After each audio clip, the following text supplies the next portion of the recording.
If you're taking the LSAT in September or beyond, you're going to want to change up your prep.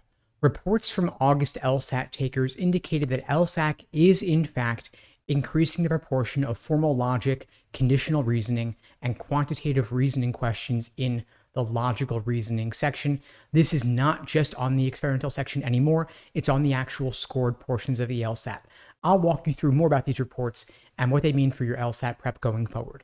For those who don't know me, my name is Steve Schwartz. I've been teaching the LSAT since 2005, and I personally increased my own LSAT score from a 152 to a 175. Now, of course, logic games is no longer on the test. LSAC removed the logic game section and replaced it with a second scored logical reasoning section, starting with this past August's LSAT. Now, around the time they announced this change, LSAC promised they were not going to make any radical changes to the LSAT, meaning they were not going to add some new bizarre LSAT question type. The question types on the LSAT are the same ones they've always been, the 15 or so types of logical reasoning questions, which include inference questions, flaw questions, sufficient assumption questions, and parallel questions. These questions have always appeared on the LSAT's logical reasoning section. So LSAC is technically telling the truth when they say they're not adding anything new. But what they are doing is they are increasing the proportion of questions of these types that involve formal logic, that involve conditional reasoning, where diagramming might be useful.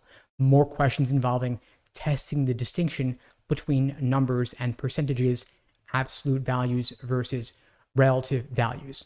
Now, the entire reason LSAC removed the logic game section from the LSAT was due to a lawsuit from blind test takers who contended that they were at unfair disadvantage on the LSAT's logic game section because they couldn't benefit from diagramming the way other test takers could, which is a pretty fair point if you ask me. LSAC settled the lawsuit ultimately and agreed to develop a new version of the test without the then current logic games section.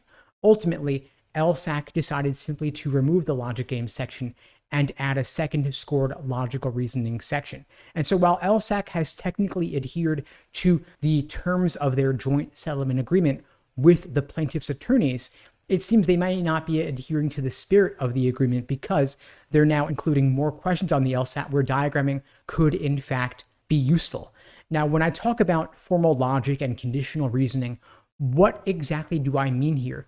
I mean questions where the stimulus contains concrete terms, oftentimes conditional statements, where diagramming might be useful, where you have, for example, if X then Y, meaning X requires Y or X arrow Y. Now, there are countless examples of these questions on previous LSAT logical reasoning sections, and so LSAC is not really including any new question types here, but they are seemingly including more of these questions on the LSAT than they have in the past.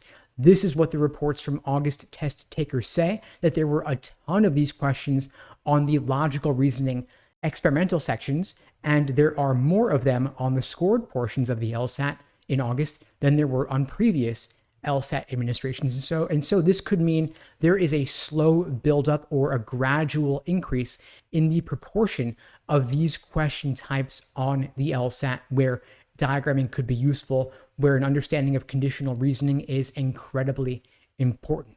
Now, I'll share with you some concrete examples of the types of questions I'm talking about here so that you can practice them if you're taking the September 2024 LSAT or beyond. So for example, and I'm using the old LSAT prep test numbering system here just because I'm personally more familiar with it. And I know that many of you are still using the old numbering system from 1 to 94.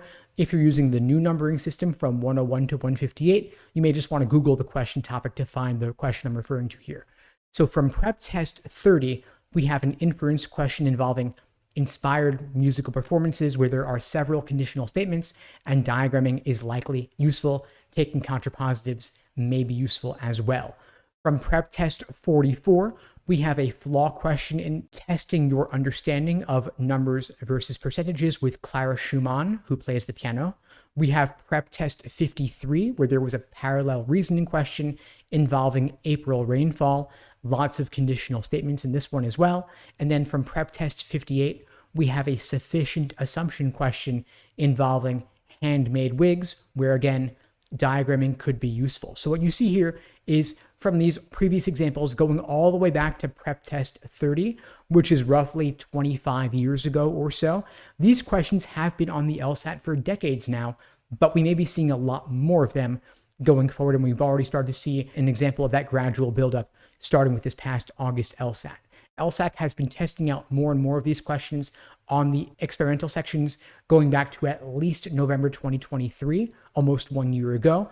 And this past August LSAT saw a ton of these questions on the unscored extra sections, which means we may see a whole lot more of them in the near future, including in September and beyond.